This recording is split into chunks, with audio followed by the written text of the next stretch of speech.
1 करोड़, 2 करोड़, 10 करोड़। अरे अलायना जी, आपने तो आधा शहर ही खरीद रखा है। कुछ छोटे मोटे सौदे हमारे लिए भी छोड़ दीजिए। इस बिजनेसमैन की बात सुनकर एलाइना के चेहरे पर एक कातिलाना मुस्कान आ गई।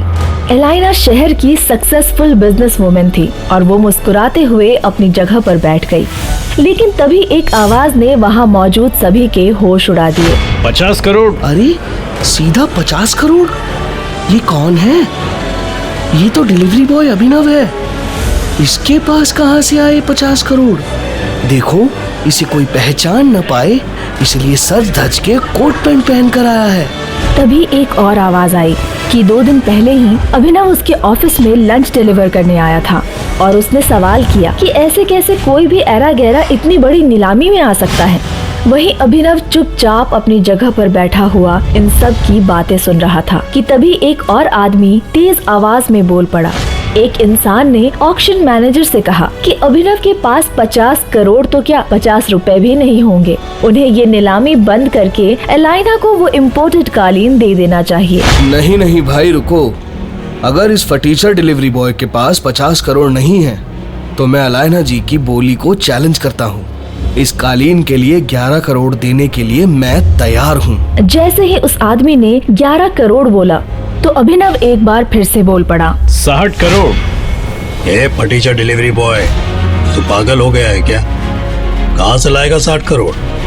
ये नीलामी है, बच्चों का खेल नहीं। यहाँ जो बोला जाता है वो देना भी पड़ता है। ये कहते हुए उस आदमी ने अभिनव को धक्का देना चाहा, लेकिन अभिनव उस जगह पर इतनी दृढ़ता से खड़ा था कि उस धक्के से अभिनव को तो कुछ नहीं हुआ, लेकिन वो आदमी खुद अपनी जगह से 2 कदम पीछे चला गया। और फिर अगले ही पल अभिनव ने अपनी जैकेट से एक चेक बुक निकाली और उस पर 60 करोड़ अमाउंट डालकर साइन करने लगा। उस चेक को भरते हुए वहाँ पर मौजूद हर इंसान देख रहा था और सब बहुत चक्के हो गए थे। सभी को लग रहा था कि अभिनव ने अपने जेल जाने की पूरी तैयारी कर रखी थी। वो धड़ल्ले से चेक पर 60 करोड़ भर रहा था।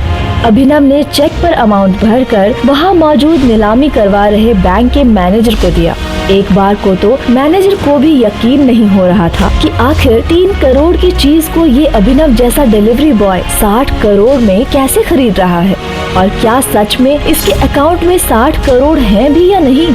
मैनेजर ने थोड़ी देर तक उस चेक की जांच पड़ताल की और जब उसने ऑनलाइन बैंक अकाउंट में बैलेंस देखा तो उसके होश उड़ गए। इसके बाद मैनेजर खड़ा हुआ और माइक पर बोला, यह नीलामी यहीं समाप्त की जाती है और ये विशेष इम्पोर्टेड कालीन 60 करोड़ रुपए में अभिनव जी को दी जाती है। जैसे ही मैनेजर ने माइक से ये अनाउंसमेंट किया तो वहाँ बैठे सब लोगों की आंखें फटी की फटी रह गई।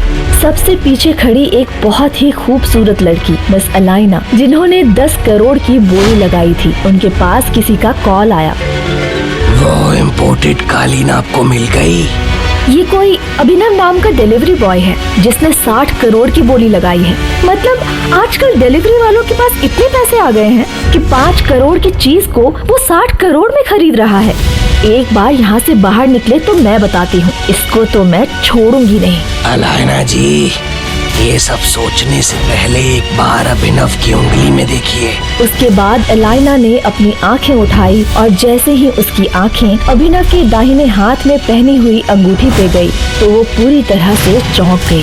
उसकी आंखें फटी की फटी रह गई और उसने चौंकते हुए कहा, टाइगर। टाइगर का नाम सुनते ही एलाइना के होश उड़ गए थे। क्या है टाइगर की सच्चाई?